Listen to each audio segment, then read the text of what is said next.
My first interviews. Tell me a little bit about what you're speaking about today. What was the summary of your speech? It can be summed up in 2 words.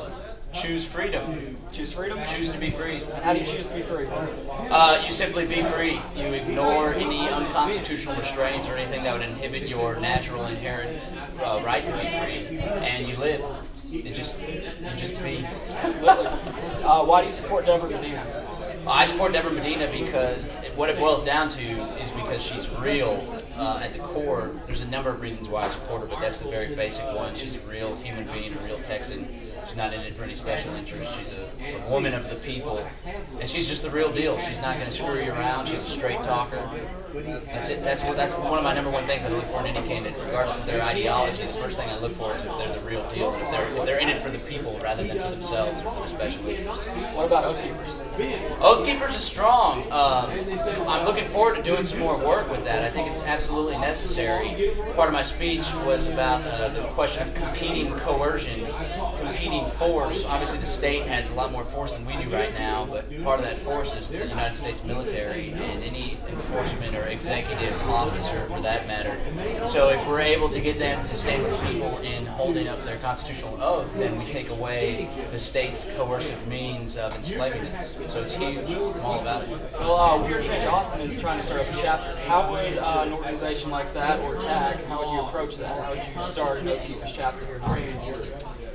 First, I would probably contact oathkeepers.org and find all the Oath Keepers that are in Austin, call a meeting, maybe at a restaurant, something informal, have some beers, get to know each other, and then from there, if you come across any people that are actually still peace officers, sheriffs or police department or whatnot, and get them to spread it within the organization, and then I just get volunteers and start hitting up Camp Mabry, start hitting up police headquarters, chat with people down, the police officers down on 6th Street, and just talk, humanize. Those little cards in the pledge are pretty good.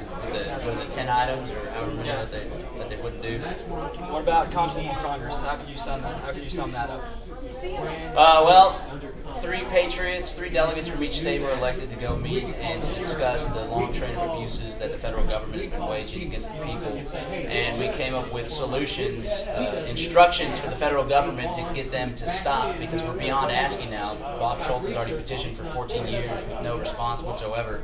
So we instructed them to go under their constitutional restraints, and we simultaneously gave recommendations, civic actions for the people to ensure compliance with the Constitution for their elected representatives, and in general to create a more free society amongst themselves, patriot community, and whatnot. So yeah, the Articles of Freedom was the document that we came up with. It's 70-plus pages and explains all the constitutional abuses, and it also has the instructions and the civic actions. And it should be published probably in the next few days, but today's December 5th, hopefully by the 10th or so, even sooner than that.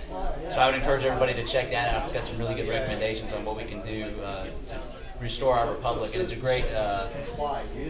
great item nationwide that a lot of people can get behind to kind of show one strong, solid front. How do you get a hold of that? Articlesofreedom.us, and the final draft was just sent out to the delegates last night, so should be any day now that it will be available. It's a pretty solid document. And what's the next step with that? The next step is to take it out to the people. We're going to do the people and the representatives. We're going to do a simultaneous presentation to all the elected senators and representatives in the country, and then also going to be just start pushing it out. Tea Party groups, patriot groups, like-minded individuals at first, and then hopefully from there it will spread and just catch on. Like the brush fires in the hearts and minds of Americans. Absolutely. What's TAG doing right now? Most recently to save Austin, to save Texas. We were just engaged in a fluoride battle. You were there. At City Hall, the environmental board pushed the city council to do an independent review on the fluoride question, but the city manager unfortunately preempted the review and just did a total BS hogwash review. So we called on the environmental board to renew their push for independent review and to stand with the people and to call for an end of fluoridation. So they put a recommendation again to do the review independently, and this time it included the omissions from a gentleman by the name of Dr. Neil Carmen. He has a PhD in some sort of science. I don't know which one it is. But he listed 25 scientific omissions that the report fails to mention. We're also still pushing the police blood withdrawal issue. There's going to be public safety meetings coming up to discuss that. And the Fusion Center actually, I don't know if this is going to get out before then, but Monday, December 7th at 4 p.m. at City Hall, there's a Public Safety Commission meeting where the Chief of Staff, David Carter, is going to be, he's back from Iraq. They went to Iraq to train them how to have a police state, just like we do here. And he will be there presenting the latest for the privacy policy of the Fusion Center. So we're hoping to have a lot of people turn out and speak against the Fusion Center and strengthening the privacy policy. Wonderful. John Bush, Executive Director of TAC. Thank you. Thank you.